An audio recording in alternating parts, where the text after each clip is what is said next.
안녕하세요. 스마트코인 트레이딩입니다. 리플 소송이 올해를 넘길 가능성이 높다고? 리플 소송이 올해 4월에 끝난다, 6월에 끝난다 이런 이야기들이 많았는데 왜 올해를 넘길 가능성이 있는지 한번 보도록 하겠습니다. 리플 홀더로서 조금 당황스러운 제목인데 한번 자세히 볼게요. AMB 크립토에서 올해 리플 소송의 결론이 날 가능성이 상당히 낮다고 인용했다. 나도 최종 결론이 날 가능성은 낮다고 생각한다. SEC는 항소할 거니까. 어쨌든 소송이라는 건 한 번에 끝나지 않죠. 항소를 통해 2심, 3심 이렇게 넘어가는 경우가 많기 때문에 최종 결론은 올해 어려울 수 있다라는 겁니다. 하지만 그게 리플의 재상장에 문제가 되느냐? 그것은 다른 영역의 문제이다. 게다가 서로 간의 초점이 다르다. 리플은 승소를 원하고 SEC는 결론이 안 나길 원하기 때문에 이 재판이 더 길어지는 것이다. 원래는 소송이 서로의 승소를 위해서 싸우죠. 리플은 승소를 원하고 있지만 SEC는 결론이 안 나길 바라면서 질질질질 끌고 있다.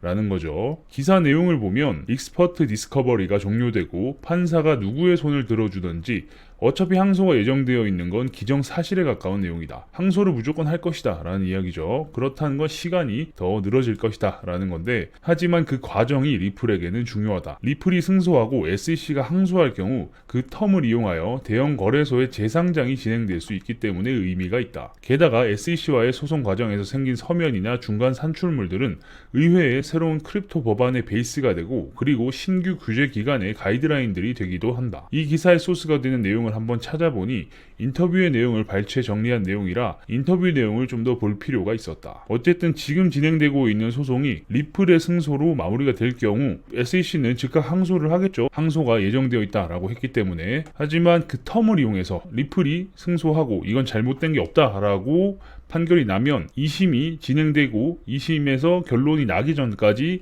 그 텀을 이용해서 대형 거래소에 상장을 할 것이다 라는 거죠. 코인베이스 CEO도 우리는 언제든 리플 재상장이 준비되어 있다 라는 트윗을 올린 거 보셨죠? 그런 것처럼 모두가 바라고 있는 내용이기 때문에 승소를 하고 틈만 생기면 바로 재상장이 가능하다 라는 겁니다. AMB 크립토의 이번 기사는 Thinking 크립토의 인터뷰에 나온 내용을 기반으로 하는데 최소 1년 이상의 교착 상태를 주장하는 조셉 홀, 이 사람이 조금 독특했다. 조금 편향된 게 아니라 거의 SEC를 중심으로 이야기하는 경향이 있다. 조셉 홀, 이 아저씨는 SEC 편이다 라는 거죠. 그 대표적 정황이 리플 홀더라면 제이 클레이튼과 윌리엄 힌만의 이야기를 모르기 쉽지 않은데 리플 소송을 이야기하기 전에 33분 25초에 리플 소송의 핵심 2명에 대한 이야기를 할 때 처음 듣는 뉘앙스가 자주 나왔다. 모르는 척을 하는 건지 진짜 처음 듣는 건지는 잘 모르겠지만 게다가 FOIA 정보 공개 상황에 대해서는 이번에 처음 접했다는 점에서 인터뷰 대상이 잘못된 게 아닐까 하는 의구심이 들었다. 정부기관에서 대회비 처리한 특정 문서가 공익적 측면이 있다고 생각되는 경우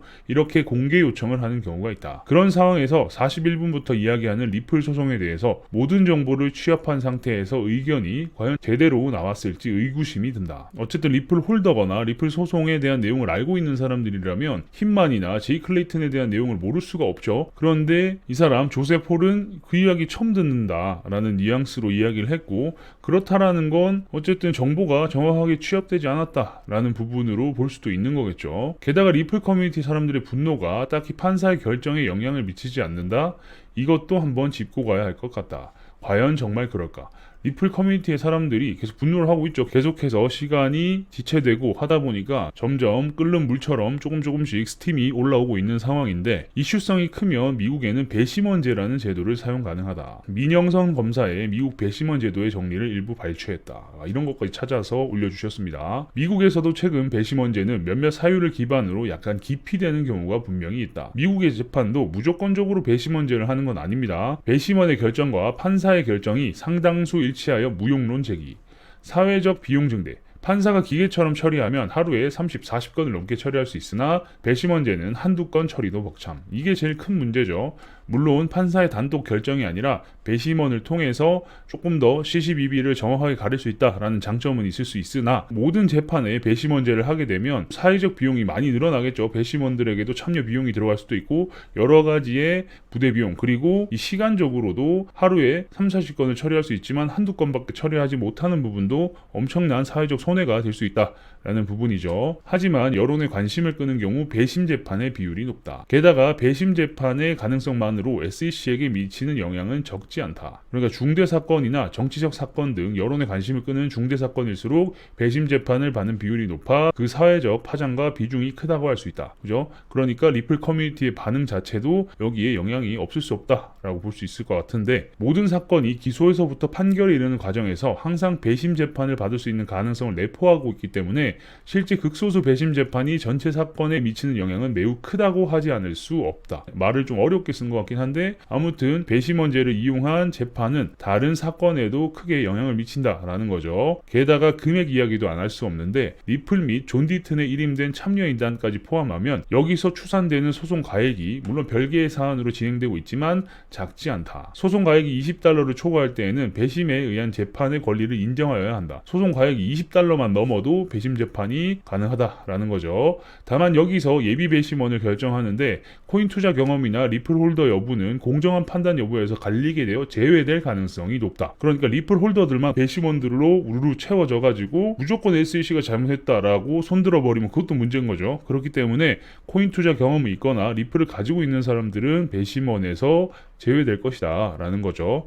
뭐 당연히 이 부분은 수용될 부분인 것 같습니다. 그러니까 예비 배심원에게 그의 개인적인 성향과 이 사건에 대하여 알고 있는 정도 등을 질문한 결과를 토대로 편견이나 예단 때문에 공정한 판단을 기대하기 어렵다고 인정되는 사람을 배심원에서 제외하는 절차를 이유부 기피라고 한다. 뭔지 아시겠죠? 어쨌든 연관이 있는 사람이 배심원으로 가게 되면 그쪽에 편을 들 수밖에 없는 거, 그런 이야기죠. 이 경우 리플 측에서는 백지 상태에 가까운 배심원들에게 전후 사정을 설명 및 설득해야 한다는 점에서 리스크가 있다. 그러니까 이 배심원들은 모든 상황을 알 수는 없죠. 물론 어떤 상황으로 재판이 벌어졌는지 이런 부분들을 문서로 받아보고 이해를 하게 되겠지만 소송 내용을 보고 누가 잘못한 건지를 선택하는 거기 때문에 리플은 이때까지 있었던 이야기들을 다시 구구절절 설명을 해야 리플한테 훨씬 유리할 수 있는데, 그런 부분이 시간적으로든 여러 가지로 어려울 수 있다라는 거죠. 게다가 배심원에 대한 SEC의 태클은 불보듯 뻔한 거라 속도 면에서 이득은 낮은 편이지만 리플에게는 이 한 방이 있다. 그러니 여론을 무시해도 된다는 이야기는 이런 내용을 고려하지 않은 어그로성 발언에 가까워 보인다. 그렇죠? 결국에는 이 여론이라는 게 참 무섭다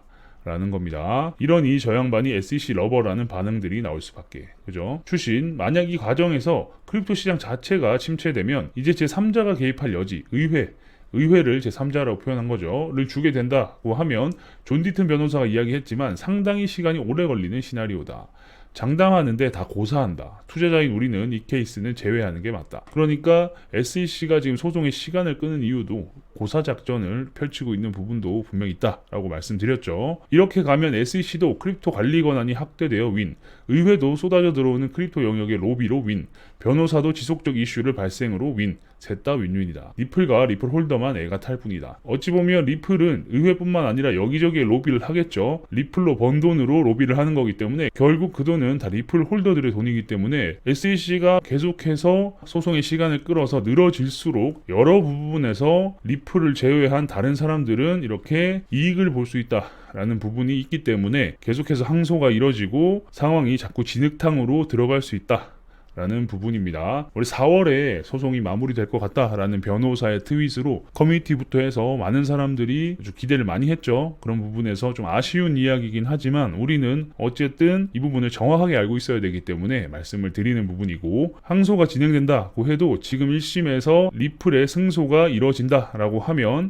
2심이 완료되기 전까지 그 텀을 이용해서 대형 거래소들의 재상장은 충분히 가능하다라는 거죠. 왜냐 1심에서 판결이 났기 때문에 2심까지는 다시 그 부분이 무효 처리가 되는 부분이 있어서 그걸 이용해서 재상장을 하고 미국 사람들도 다시 거래를 할 수 있고 다시 리플에 돈이 쏟아져 들어올 수 있는 그런 상황을 만들 수 있다라는 부분이 있기 때문에 무조건적으로 안 좋다라는 부분을 말씀드리는 게 아니라 전반적인 그리고 전체적인 걸 봤을 때 늘어지고 길어질 수 있다라는 거고, 아무튼 전 영상에서 말씀드렸듯이 SEC에서 리플이 준비를 제대로 못했을 거라고 생각하고 패를 까라고 했는데 패를 까봤더니 리플은 완벽하게 준비를 했고 SEC의 뒤통수를 쳤다라는 이야기를 말씀드렸죠. 그 영상은 제가 우측 상단에 올려드리겠습니다. 아무튼 그런 부분들까지 있기 때문에 지금 소송 상황은 리플에게 유리하게 흘러가고 있는 건 맞지만 이런 시간적인 부분에서 아쉬움이 생길 수 있다 라는 부분입니다. 아무튼 좋은 결과가 나와서 우리 리플 홀더들이 즐거울 수 있는 시간이 오면 좋겠습니다. 리플에 관련해서 뉴스에 나오지 않는 이슈도 계속해서 이렇게 다뤄드리고 알려드릴 수 있도록 노력하겠습니다. 그러니까 영상이 좋으셨다면 구독과 좋아요도 눌러주시고요. 경기도 웰린 블로그에 들어가시면 직접 해당 글도 보실 수 있으니까 경기도 웰린 블로그 주소는 영상 하단에 있습니다. 클릭해서 들어가시면 되고요. 궁금한 게 있으신 분들은 저희 커뮤니티에 들어오셔서 질문 남겨주시면 되겠습니다.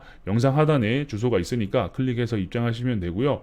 영상에 댓글은 막아뒀지만 더 빠르고 정확한 소통을 하기 위해서 커뮤니티를 오픈해 뒀습니다. 그러니까 커뮤니티로 들어오셔서 질문해 주시면 친절히 답변 드릴 수 있도록 하겠습니다. 그럼 다음 영상에서 뵙겠습니다. 감사합니다.